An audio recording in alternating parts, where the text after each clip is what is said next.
Thanks, Karima, for being available for this interview. I think this is a nice discussion that we're going to have today. So let's go directly through the point. I would like to bring you exactly to the point that for the first time, you saw Cademix. So what was the story? So how did you get to know Cademix in the beginning? Can you tell the story right from the beginning? And because I know the story on our side, but maybe you can tell the story on your side.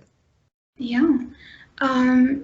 So because I was looking for new opportunities and I was kind of hitting roadblocks, and so I wanted something that is different and that's going to open doors and offer me options towards what I'm looking for and how I want my career to progress.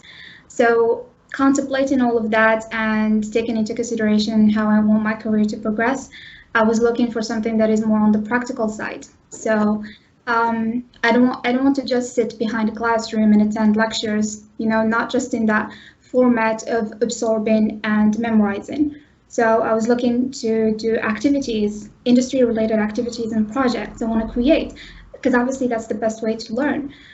Yeah, and so that's what's going to propel my career towards the right direction. And so that's what I was looking, and that's what I was researching.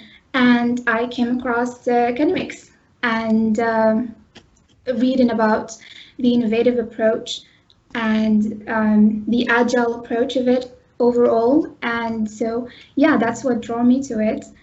And I applied. And so, yeah, that's where the journey began. And okay, so, yeah. Pleasant experience. It was quite interesting. I think in the beginning you found Cademix through the web search. So you were searching, I think, in Google or something, some of the search engines, right? Yeah.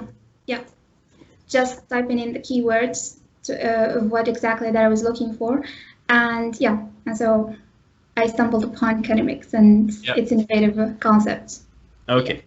Karima, let's talk about your story before joining Cademix. Can you tell a little bit more about what you've done before that during your bachelor, and how was the feeling when you finished your bachelor? How was the thinking about what you're going to do in the future and so on? Maybe you can tell your story on that side as well.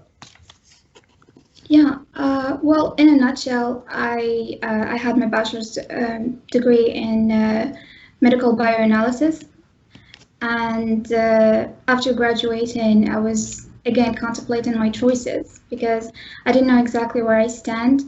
I had this knowledge, but I did not know exactly how I'm going to match it with my career aspirations.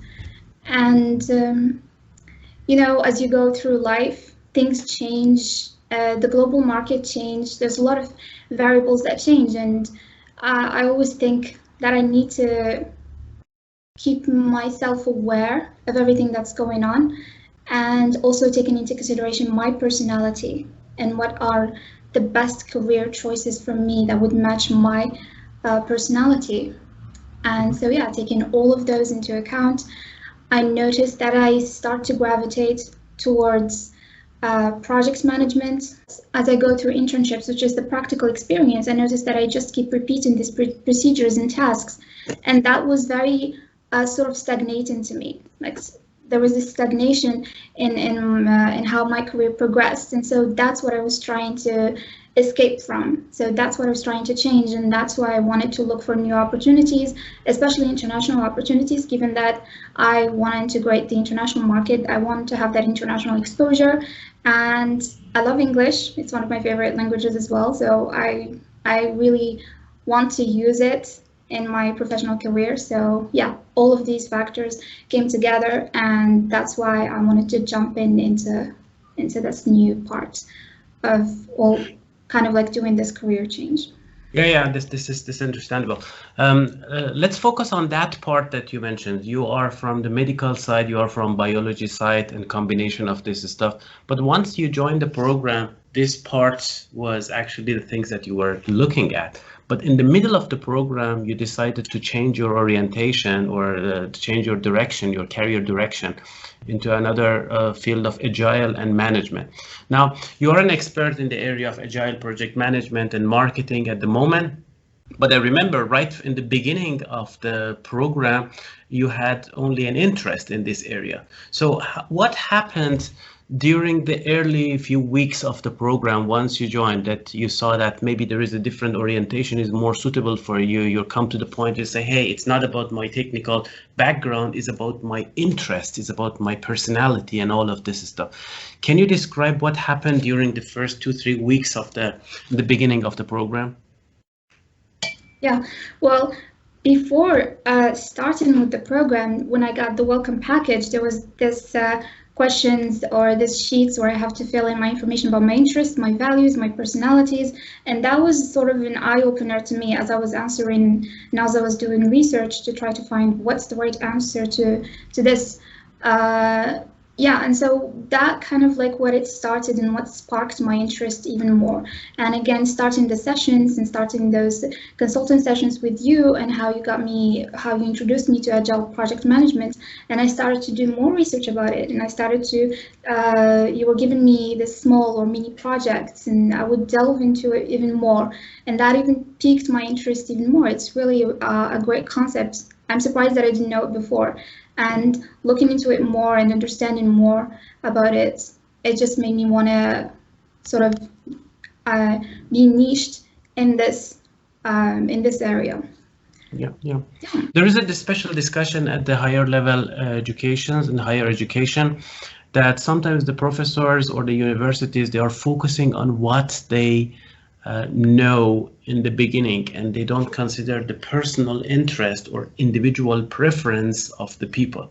So considering that sometimes the universities are highly targeted on their own prior knowledge on what is written in the books, and the approach that we are using, that we consider your own interest.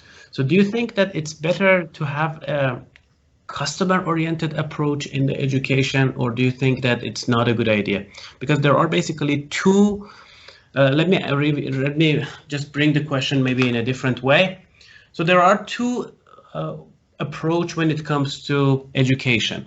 One approach says that we have our own data and this comes from the references and the books and so on. And the other approach says that let's take a look at individual people because these are our customers. And if we want to present something like a customer-oriented approach, then we need to take a look at the personality, individual interest of individual students in the program. So do you think that this is this also applied to you? So this kind of difference between that kind of approach, which are based on the books and the curriculum, and this kind of approach that is more customer oriented, in this case, student oriented? Yes, that approach, which is also part of the Agile approach, the focus is on customer centricity, not to having that sort of general approach to how you manage all customers, or let's say all candidates or all clients, and it helped a lot. It helped a lot because the help that I was getting and the direction that I was getting, the advice that I was getting was much more catered to what I needed, to my requirements. Talking about the customer orientation, this is the approach that is well known in the in different industries. There are lots of industries when it comes to support services, especially in the area of the offering services to industry. We always think of the customer as a reference. Just say, hey, what the customer exactly needs. So if I'm a consultant and I'm offering a service to a customer, and this consultancy is targeted towards specific industry, then everybody would understand that. Just say, hey, let's focus on what the customer needs. Okay, but when it comes to education, sometimes the universities, they don't forget that here we have a specific customer, that is individual students joining our program. And then when it comes to their individual needs, they totally forget it. Sometimes intentionally they ignore it and they say that, oh, this is not our customer, our end customer is somewhere else. The government that is paying us is the customer. So it doesn't matter what individual students they need or they want, our end customer is the job market, or I don't know, whatever it is. So they totally ignore individual capabilities and individual interest of the people. So Do you think that the education has also something to learn from the agile approach and this kind of customer-oriented approach? Yes, of course. I think that would help a lot of students. This approach is definitely successful in my opinion, if it can be adopted in the universities as well, because generally we tend to categorize people into certain boxes, but at the end of the day, we are individuals. You know, we have different personalities, and we have different perspectives, and we see things from different angles. So fitting just grouping us into and categorizing us, that's never going to help, because there is always going to be individuals who do not quite match that category, and they're going to struggle. And you know, it goes with that. If you try to teach a fish how to climb a tree, it will always think that it's stupid. It's kind of like that. And yeah, and so it's definitely helpful to look at the individual and their strengths and their weaknesses, and then target that. And so not taking that into consideration sometimes with the students in a limiting environment. So the student now will be struggling more about their weaknesses because their strengths are not being highlighted. And so that's what universities are mostly missing. But with this approach, the Agile approach, it is specifically catered to what the student or what the candidate needs. Karima, one of your major strengths at the moment is to understand the Agile approach at different levels. You understand the theory of the Agile approach, but you also know the implementation, how to implement it in different areas, in management, in career development. We had a workshop, and in this workshop we were talking about the Agile approach in career development. So can you start telling about Agile approach from your own one? What would be if you want to introduce the Agile approach and compare it with the other sort of approaches that are available as an alternative to Agile approach, maybe this kind of cascade approach or other kind of topics? Yeah, the Agile approach is a set of principles and values. So it basically focuses on communication, on collaboration, on customer centricity. So instead of it's not just about a contract, it's about collaborating with the client as well, and being honest and transparent. And so keeping the communication channel always open. And yeah, so that's what mainly the Agile approach is about. And you can develop methodologies like Scrum or Kanban, but at the end of the day, it's a set of values and principles. Talking about the theory of the Agile, sometimes the people have difficulty to implement the Agile in a specific area. So we're talking with the people, they say that, oh, I know what Agile is. I learned Agile in school. I read 2 books about the Agile, but when it comes to implementation of the Agile, you say, okay, you learned all of this stuff, but why you are not implementing that in your approach? You said, okay, because the structure is already fixed and I have a very fixed set of rules in our organization that I cannot change. So that's actually one of the major topics. So the people talk a lot about the theory of Agile, but when it comes to implementation, they have difficulty. So what would be your recommendation to those people who know the basics of the Agile principle, but they have problems in implementation of that? I think it comes down to the mindset. So they need to build that Agile mindset, which is similar to the growth mindset. They have to be able to pivot, to be flexible and adaptable to any changes that may happen. It's better to not see those as setbacks or as pitfalls, but rather to focus on the progress, on those incremental gains. That's how you focus on advancing the project. And so it's about building that mental attitude of being open to feedback and not taking it as a personal offense. Yeah, so it's about being flexible and having that strong mental attitude and being agile, not just in the way that you work, but also in the way that you think. So talking about the growth mechanism or the growth mindset, do you think that this growth mindset individually is different than the growth mindset or culture of an organization? It's better if it is integrated in the culture of the organization, so that the environment or the culture of the organization is open to growth, to motivating their employers, also being open to continuous education, continuous learning. So yeah, it can be integrated within the culture of the organization.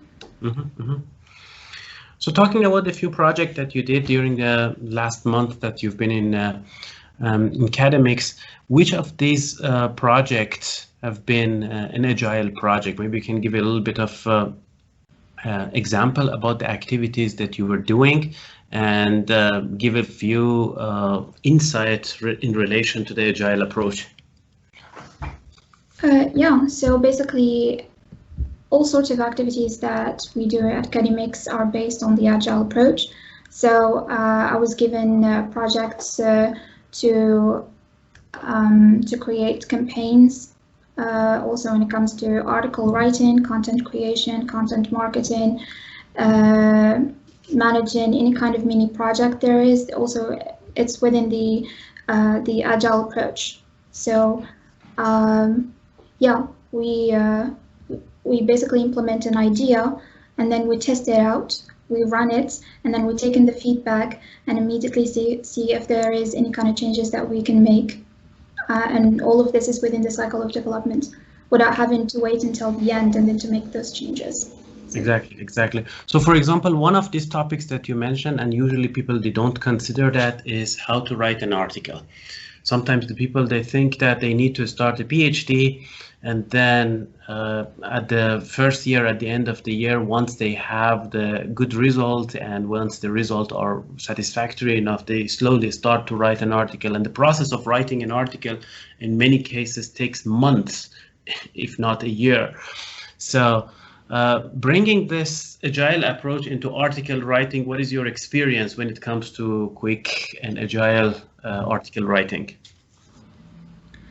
So basically for me, if there is a topic that I have to write an article about, I go ahead and I do my research and I read as much as I can, but I don't like read a lot. I don't like have this time that I block just for reading and then a time that I block just for writing. I do it all at the same time. So I read, and if there are any ideas that I like, I can copy and paste that, or I can rephrase them or write them using my own words.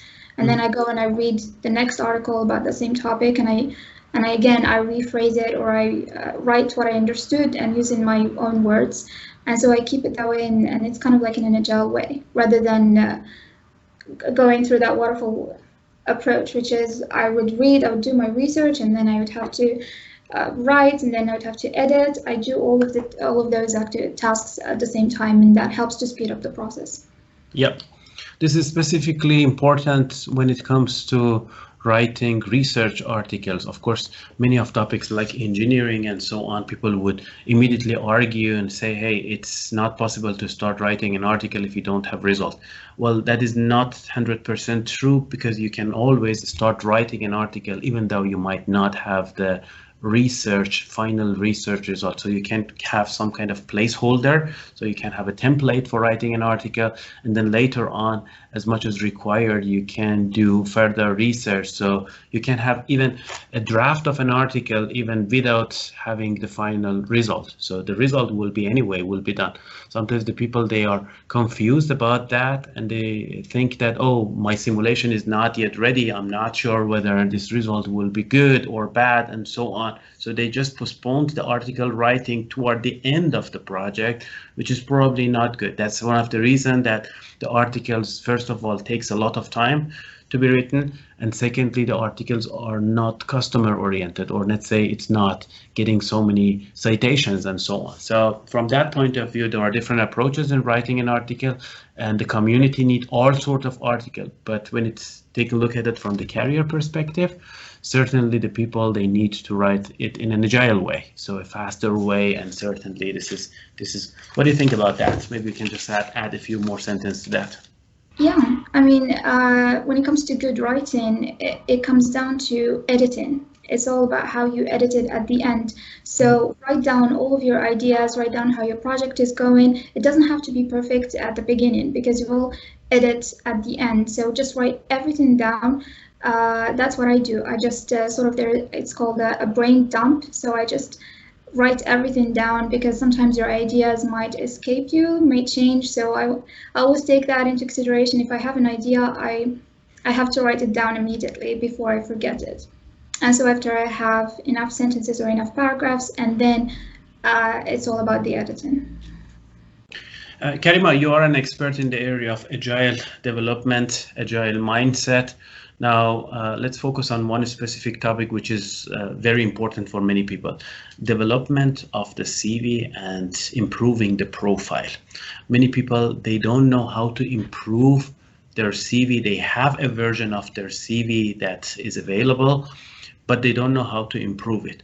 So if you want to give an advice on how to improve the CV or generally a profile with an agile way, how would you advise the people in this area?